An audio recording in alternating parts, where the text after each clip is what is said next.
तो दोस्तों, जैसा कि आपने थंबनेल देख ही लिया होगा, बाबर वर्सेस राणा सांगा।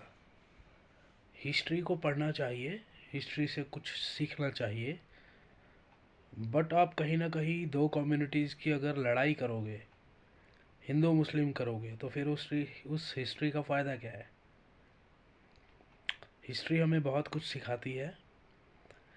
और आज का मुद्दा ये है कि बाबर को हिंदुस्तान लाने वाले राणा सांगा थे।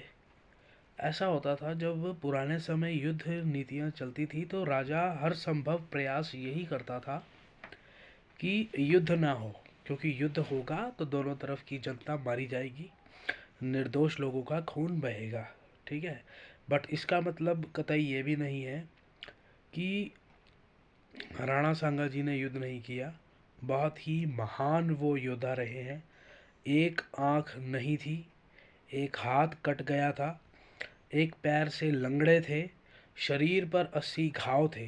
बट वो ऐसे शूरवीर योद्धा थे कि जिनका नाम जब तक इतिहास रहेगा ना योद्धाओं का, तब तक उनका नाम बहुत ही गर्व से लिया जाएगा।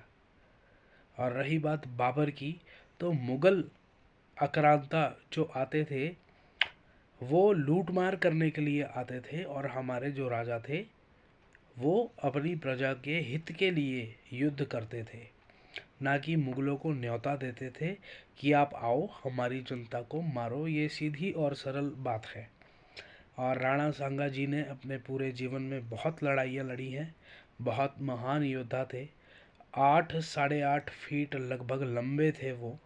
और राणा साम्राज्य, जिनके आगे वंशज हुए महान प्रतापी शासक मेवाड़ के महाराणा प्रताप, ये उन्हीं के पूर्वज थे। राणा सांगा जी, इनका पूरा नाम था राणा संग्राम सिंह जी, जो बाद में मेवाड़ के महाराणा भी बने। और इनके नेतृत्व में मेवाड़ बहुत ही एक समृद्ध राज्य बना। और इसी की इतिहास गाथा बहुत ही ज़्यादा चर्चित और बहुत ही हिस्ट्री में एक प्रॉस्पेरिटी लिए हुए है। राणा सांगा जी एक महान, बहुत महान एक योद्धा थे। और बाबर और इब्राहिम लोदी जी के साथ इनकी कुछ एक बातें जो है वो हिस्ट्री में आती हैं। लेकिन आप सभी को ये सोचना चाहिए कि मौजूदा दौर में हम सभी जो हैं, जितने भी धर्म हम हिंदुस्तान के अंदर हैं, हमें सभी धर्मों का मान सम्मान का ख्याल रखना चाहिए और इतिहास से बिल्कुल सीखना चाहिए। कई मुस्लिम योद्धा ऐसे भी थे जिन्होंने हमारे राजाओं के साथ युद्धों में साथ दिया और वफादारी से साथ दिया है ना। और हमारे भी कई ऐसे गद्दार थे जिन्होंने मुगलों का साथ दिया था निर्दोष लोगों को लूटने के लिए।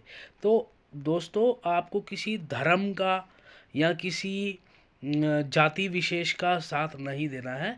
आपको हमेशा इंसानियत को अपनी नज़र में रखना है। ठीक है ना।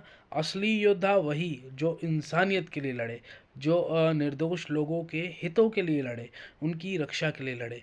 और जो ये होते हैं ना आक्रांता हो गए, या जो जालिम राजा या क्रूर शासक जो हो गए, इनका सिर्फ एक धर्म होता है, निर्दोष लोगों में लूट पाट मचाना, और कुछ नहीं। बाकी आप अपने अखंड भारत को एकता मनाइए, एकता कायम रखिए आप। और अपने इतिहास की ऐसे ही रोचक कहानियाँ मैं आपके लिए लाता रहूँगा। नो डाउट महाराणा संग्राम जी, राणा सांगा जी बहुत ही अद्भुत योद्धा थे। आप इसी बात से ये बात का अंदाज़ा लगाइए कि जिस योद्धा के पास एक हाथ नहीं है, एक पैर से लंगड़ा है और एक आँख नहीं है, शरीर पर 80 घाव है, 80 से ज़्यादा घाव है, वो कितना शूरवीर रहे होंगे, कितने उनके दिल में साहस रहा होगा कि उनको देखकर जो मुग़ल सैनिक होते थे वो भी डर जाते थे कि इनके योद्धा मतलब ऐसे कैसे लड़ जाते हैं। और भारत भूमि में एक नहीं अनेक ऐसे योद्धा हुए हैं, और आगे निरंतर उनकी ये वीडियो आपके पास आती रहेगी। तब तक के लिए जय हिंद, जय भारत।